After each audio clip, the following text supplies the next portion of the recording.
Hi, I'm Eve Young, Jerusalem Post economics and domestic affairs correspondent, here in the studio today with Michael Starr, our diaspora and Jewish affairs correspondent. Mike, we're here to talk about an interesting update in the U.S. administration's kind of attitude towards pro-Palestinian, anti-Semitic, all kinds of different protests on U.S. campuses. Give us the update. What happened last night?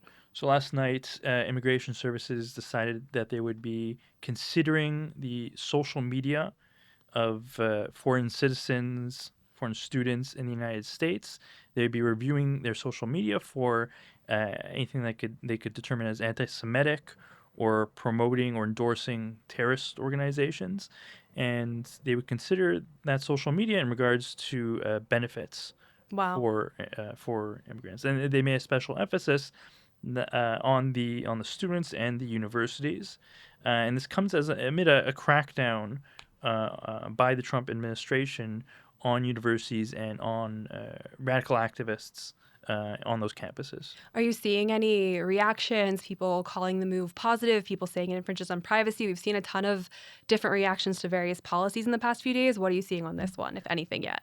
Well, there are some concerns about free speech rights, as with any censorship or consequences for speaking online. I think that there's just so many actions going on in this campaign against radical activism on campuses that I don't know if this is the focus for people right now. We're seeing universities are facing grants and contracts with the federal government being put under review unless they adopt certain policies, such as with Colombia, in which a letter was given, offering like preconditions for how they had to, what policies they had to enact to get those grants, to get those contracts back.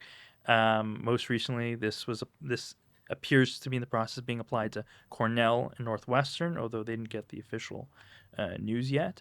We're seeing deportations of individual students, most famously with Mahmoud Khalil, whose case is still ongoing.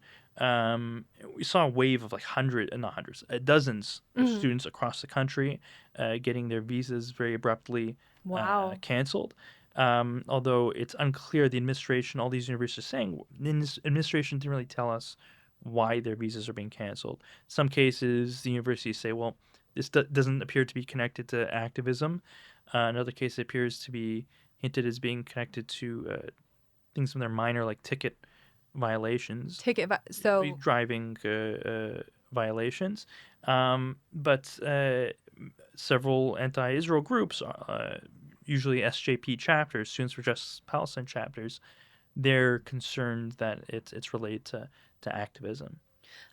give us a little, in a word, I think, how do you think that officials in the administration are differentiating between activism and free speech and what you're calling radical activism? Or how are we differentiating pro-Palestinian protests and people who truly are protesting for Gazans Mm. from anti-Israel and anti-Semitic actions?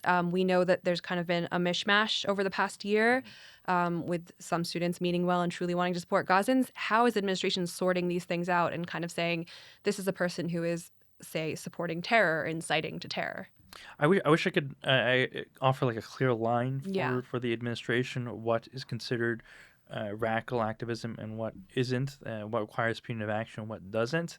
But they do just give that general statement of pro-terrorism, pro-Hamas, anti-Semitism, and there's no kind of definition as far as or at least one standard definition that's being used across these different agencies. But if one were to try to differentiate, I think that one could take a look at the organizations that are just protesting in the campus, holding up signs, and those who are setting up encampments, occupying buildings, committing tens of thousands, in some cases millions of dollars in damages to universities, or hitting people, intimidating people. So there is a difference that could be struck between those groups. Mike Starr, thank you so much for being here with us. Thank you for having me.